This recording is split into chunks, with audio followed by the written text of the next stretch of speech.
नमस्कार তিয়াশা রান্নাবান্নাতে আপনাদের সবাইকে স্বাগত। আজকে শেয়ার করব নিরামিষ আলু পনিরের একটি দারুণ রেসিপি। খেতে কিন্তু এটা দারুণ টেস্ট হয়, ভাত রুটি লুচি পরোটার সাথে কিন্তু খেতে একদম জমে যায়। তো তার জন্য এটাকে আমি ফার্স্টে কি করব, একটা গ্যাস অন করে একটা কড়া বসিয়ে তাতে পরিমাণ মতন তেল দিয়ে দিয়েছি, দিয়ে সামান্য একটু নুন আর হলুদ দিয়ে দিয়েছি, দিয়ে এই পনিরগুলো পিস পিস করে টুকরো করে কেটে নিয়ে একটু লাল লাল করে ভেজে নেব। ভেজে এটাকে আমি সাইডে তুলে রেখে দেবো। তারপর ওই তেলের মধ্যে দিয়ে দিলাম হাফ চামচ মতন গোটা জিরে, হাফ চামচ মতন আদা বাটা আর দুটো শুকনো লঙ্কা ফোড়ন হিসেবে দিয়ে এবার এগুলোকে হালকা একটু ভেজে ভেজে নেব, যাতে এর যে কাঁচা ভাবটা থাকে সেটা চলে যায় আর এটা খুব ভালো মতন ভেজে একটা সুন্দর গন্ধ বেরিয়ে যায়। যখন দেখবো যে একটা সুন্দর গন্ধ বেরিয়েছে তখন কিন্তু বুঝতে হবে যে এগুলো একদম রেডি হয়ে গেছে। তারপর এখানে দিয়ে দিলাম আলুটা। এভাবে ছোট ছোট টুকরো করে আলু নিয়ে নিয়েছিলাম, 3টে মাঝারি সাইজের আলুকে।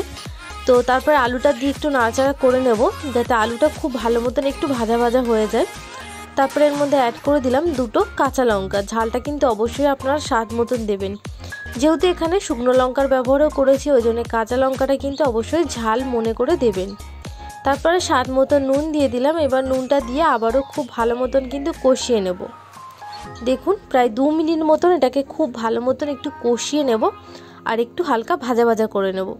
তারপর এর মধ্যে অ্যাড করে দেবো হাফ চামচ মতন লঙ্কার গুঁড়ো, কাশ্মীরি লাল লঙ্কার গুঁড়ো কালারটা হওয়ার জন্য, হাফ চামচ মতন হলুদ গুঁড়ো, হাফ চামচ মতন জিরের গুঁড়ো দিয়ে খুব ভালো মতন কিন্তু এটাকে কষিয়ে নেব। তারপর সামান্য একটু জল দিয়ে আবারও খুব ভালো মতন এটাকে আমি কষিয়ে নেব। খুব ভালো মতন কষানো হয়ে গেছে। এবার এর মধ্যে আমি জল অ্যাড করে দেবো। এখানে আমি মোট 1 কাপ মতন জল দিয়ে দেবো।